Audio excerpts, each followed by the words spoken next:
Hello everyone. I wanted to make this video to update you guys as to what the heck I'm doing in Flashback League. It's been, I don't know, it's like day 3 or day 4 of Flashback League now, somewhere around there. I am playing Soul Self-Bound Hardcore, as are many people. It seems like the Soul Self-Bound Hardcore is the most competitive one right now.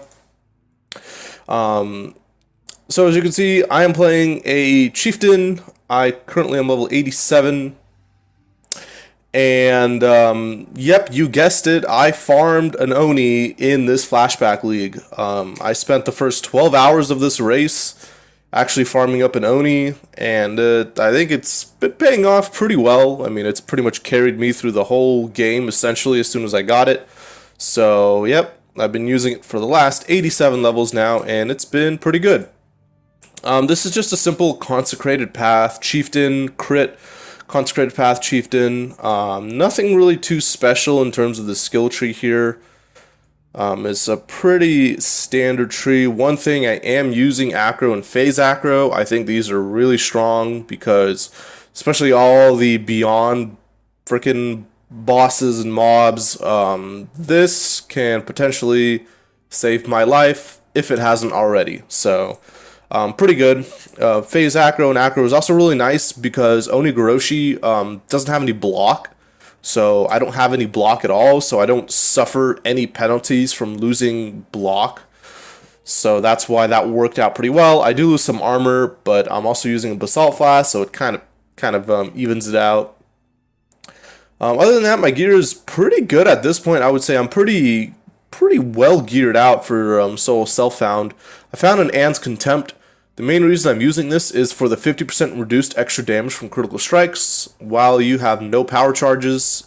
Currently, as of right now, I don't have any power charge generation, so this helm pretty much is a 70 life and 50% reduced crit damage helm. So it's actually was quite a nice drop. Despite the fact that I only have about 5.5k life, this character is actually quite defensive. I mean, I have constant uptime on Fortify. I have the 50% reduced damage from crit.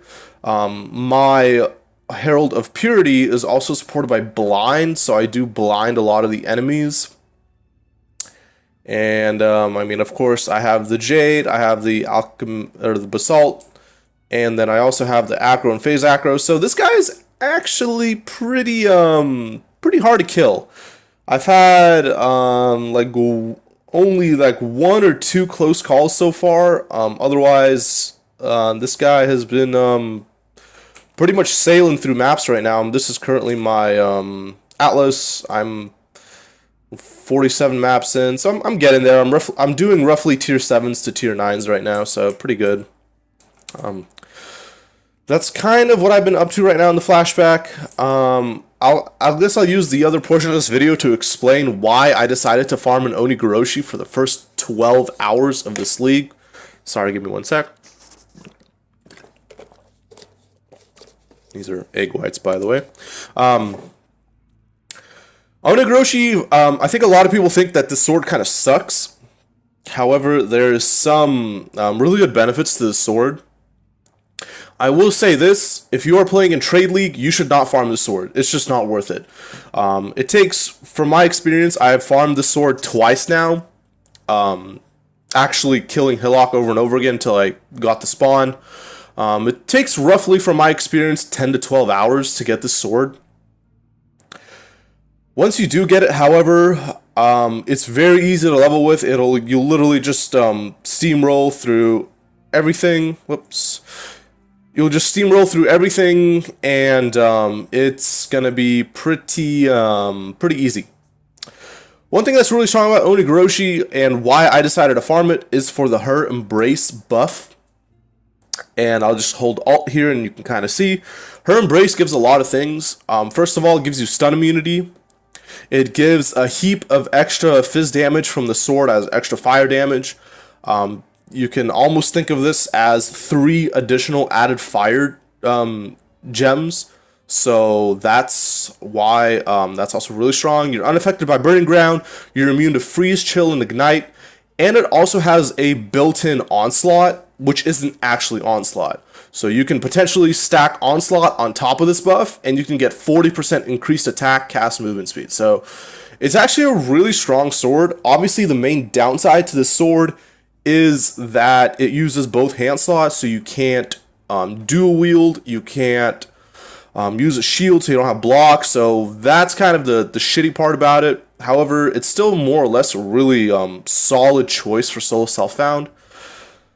The other kind of downside to this sword is you take burning damage, or well, you take fire damage. It's not technically burning damage. It's not an ignite, but you just take fire damage while you have this buff. However, with chieftain and going Hinakora's Death Sphere, you leech 1% of fire damage as life, and you really don't notice it unless you're not leeching anymore. In which case your life will start to kind of dip down a little bit. However, the buff only lasts 3 seconds, so it kind of goes away pretty quick. So it's not really too big of a deal.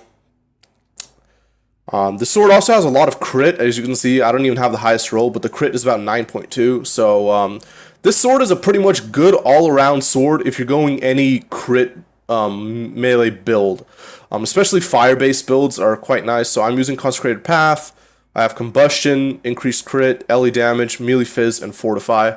If I was playing on Softcore, I would probably switch out Fortify for Ruthless, but considering how much nasty shit there is right now with Beyond, Betrayal, definitely need Fortify, so try not to die, yeah. But yeah, so that's kind of why I decided to farm the sword. Also, what's really nice about it is it gives you an automatic 6-link, so you don't need to farm a Tabula. So you can think about like taking 2 hours off of the farming time, because that's 2 hours you don't need to spend in Blood Aqueducts farming a Tabula. So that was quite nice. Although I will say I did just get a Tabula from Kadiros, as did many other players. However, even if this was a regular league, it would definitely still be a pretty nice choice. So all in all, I think spending about 10 hours might actually be worth it to get the sword, because it'll really carry you through the entire game. And especially like me, I'm already level 87 and it's still working out just fine. My tooltip right now is about 30k. However, with all the buffs, when I get her Embrace, I think my tooltip goes up to like 200k. So it's a really strong sword. Definitely can't deny the power of the sword. Obviously, you can use it from level 1 all the way to level 100. So every time you gain a level, it scales and adds fizz damage. So it kind of works out pretty nice. So anyways, that's my build. This is what I'm doing. I'm trying not to die, and we will see how this kind of ends up going for me. I'm currently top 20 chieftain in the race. This race has been pretty rippy. Ziz died again. Yeah, like half of top 10 is dead right now. So yeah, pretty rippy little flashback here. Anyways, guys, thanks for watching, and I will see you guys when I have an update to this race, or if I die, a new character. See you guys on the next one.